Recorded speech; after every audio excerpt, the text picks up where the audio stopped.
ಕೇವಲ ಬೆಲೆ ಏರಿಕೆ ವಿಚಾರಕ್ಕೆ ಸಂಬಂಧಪಟ್ಟಂತ ಅಭಿಯಾನ ಅಂತಕ್ಕಂಥದ್ದನ್ನ ಯಾರು ಭಾವಿಸಬೇಕಾಗಿಲ್ಲ. ಇಲ್ಲಿ ಭ್ರಷ್ಟಾಚಾರವೂ ಅಡಗಿದೆ, ಬೆಲೆ ಏರಿಕೆನೂ ಅಡಗಿದೆ, ಜೊತೆಯಲ್ಲಿ ಅಭಿವೃದ್ಧಿಯ ವಿಚಾರದಲ್ಲಿ ಇವತ್ತು ರಾಜ್ಯದ ಸಂಪತ್ತು ಲೂಟಿ ಮಾಡ್ತಾ ಇರ್ತಕ್ಕಂಥ ಪ್ರಕರಣಗಳು ಅಷ್ಟೇ ಅಲ್ಲ, ಇವತ್ತು ನಮ್ಮ ನಾಡಿನ ಲಾ ಅಂಡ್ ಆರ್ಡರ್ ಪರಿಸ್ಥಿತಿ ಎಲ್ಲಿಗೆ ಬಂದು ತಲುಪಿದೆ ಅಂತಕ್ಕಂಥದಕ್ಕೆ ಮೊನ್ನೆ ದಿನ ಒಂದು ಹೆಣ್ಣುಮಗಳ ಮೇಲೆ ಇತ್ತೀಚೆಗೆ ಒಂದು ಅತ್ಯಾಚಾರ ಆಗಿರ್ತಕ್ಕಂಥ ಪ್ರಕರಣ ಬೆಳಕಿಗೆ ಬಂದಿದೆ. ಅದನ್ನ ಮಾನ್ಯರು ಗೃಹ ಸಚಿವರ ಹೇಳಿಕೆ ನಾವೆಲ್ಲರೂ ಗಮನಿಸಿದ್ದೇವೆ. ಬಹಳ ಅತ್ಯಂತ ಲಘುವಾಗಿ, ಅದರಲ್ಲಿ ಏನು ಅಂತ ಗಾಂಭೀರ್ಯತೆ ಇಲ್ಲ ಈ ಒಂದು ವಿಚಾರದಲ್ಲಿ ಅಂತಕ್ಕಂಥ ಹಿನ್ನೆಲೆಯಲ್ಲಿ ಗೃಹ ಸಚಿವರು ಬಹಳ ಕೂಲಾಗಿ ತಗೊಂಡು ಹೇಳಿಕೆಯನ್ನು ಕೊಟ್ಟಿರ್ತಕ್ಕಂಥದ್ದನ್ನ ನಾವು ಗಮನಿಸಿದ್ದೇವೆ. ನಮ್ಮ ಲಾ ಅಂಡ್ ಆರ್ಡರ್ ಯಾವ ಪರಿಸ್ಥಿತಿಗೆ ಬಂದಿದೆ ಅಂತಕ್ಕಂಥದ್ದಾದ್ರೆ, ಇತ್ತೀಚೆಗೆ ನಡೆದಂತ ಅಧಿವೇಶನದ ಸಂದರ್ಭದಲ್ಲಿ ಸದನದ ಒಳಗಡೆ ಇಲ್ಲಿ ನಮ್ಮ ಶಾಸಕ ಮಿತ್ರರು ಬಾಬಣ್ಣವರು ಕೂಡ ನಮ್ಮ ಜೊತೆಯಲ್ಲಿದ್ದಾರೆ.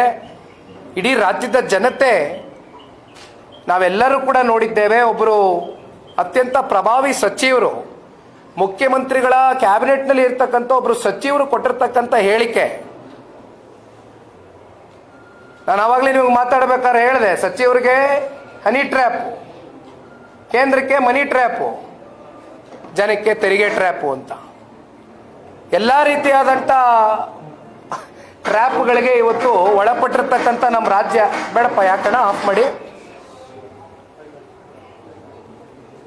ಇವತ್ತು ಯಾವ ಪರಿಸ್ಥಿತಿಗೆ ನಮ್ಮ ರಾಜ್ಯ ಹೋಗಿ ತಲುಪ್ತಾ ಇದೆ ಅಂದ್ರೆ, ರಾಜ್ಯದ ಪ್ರಭಾವಿ ಸಚಿವರು ಅವರ ಅಸಹಾಯಕತೆಯನ್ನ ಸದನದ ಒಳಗಡೆ ಅವರು ಹೇಳಿರ್ತಕ್ಕಂಥದ್ದು ಕೂಡ ನಾವು ನೋಡಿದ್ದೇವೆ.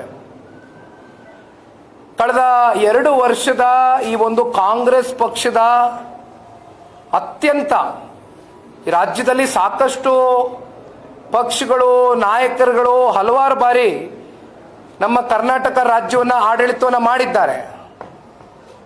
ಆದರೆ ಕೇವಲ 2 ವರ್ಷದಲ್ಲಿ 16ನೇ ಬಡ್ಜೆಟ್ ಮಂಡಿಸಿದಂಥ ರಾಜ್ಯದ ಗೌರವಾನ್ವಿತ ಮುಖ್ಯಮಂತ್ರಿ ಸಿದ್ದರಾಮಣ್ಣ ಅವರು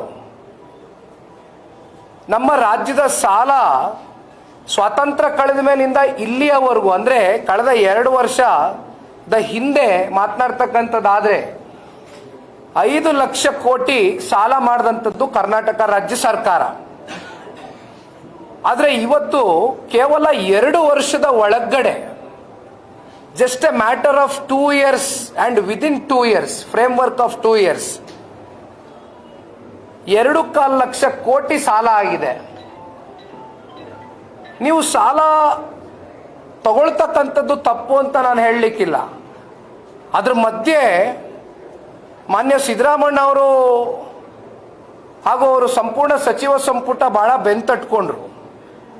ಅತ್ಯಂತ ಐತಿಹಾಸಿಕವಾದಂಥ ಒಂದು ಬಡ್ಜೆಟ್ ಅನ್ನ ಕೊಡ್ತಾ ಇದ್ದೇವೆ, ದೊಡ್ಡ ಗಾತ್ರದ ದೊಡ್ಡ ಪ್ರಮಾಣದ ಬಡ್ಜೆಟ್ ಅನ್ನ ಕೊಡ್ತಾ ಇದ್ದೇವೆ, 4 ಲಕ್ಷಕ್ಕೂ ಕೋಟಿಗೂ ಅಧಿಕ ಮೀರಿದಂಥ ಬಡ್ಜೆಟ್ ಅನ್ನ ಕೊಡ್ತಾ ಇದ್ದೇವೆ ಅಂತ ಹೇಳಿದರು.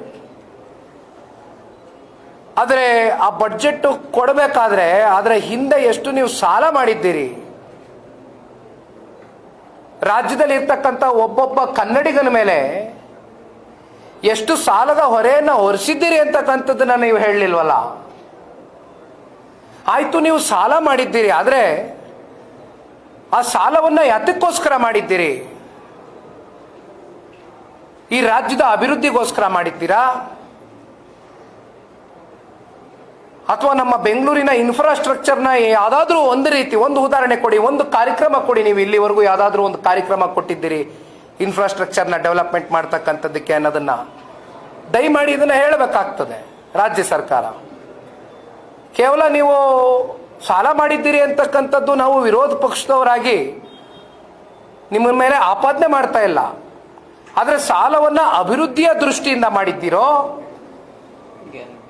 ಅಥವಾ ಸಾಲವನ್ನ ನೀವು ಕೊಟ್ಟಿರ್ತಕ್ಕಂಥ ಸುಳ್ಳು ಟೊಳ್ಳು ಭರವಸೆಯ ಹೇಳಿಕೆಗಳಿಗೆ ಇವತ್ತು ನೀವು ಸಾಲವನ್ನ ತೀರಿಸ್ತಕ್ಕಂಥದ್ದಕ್ಕೆ ಸಾಲ ಮಾಡಿದಿರೋ ಅದನ್ನು ಉತ್ತರ ಕೊಡ್ಬೇಕಲ್ಲ ಇವತ್ತು ಈ ರಾಜ್ಯದ ಜನತೆಗೆ. ಅದನ್ನ ನಾವು ಪ್ರಶ್ನೆ ಮಾಡ್ತಾ ಇದ್ದೇವೆ.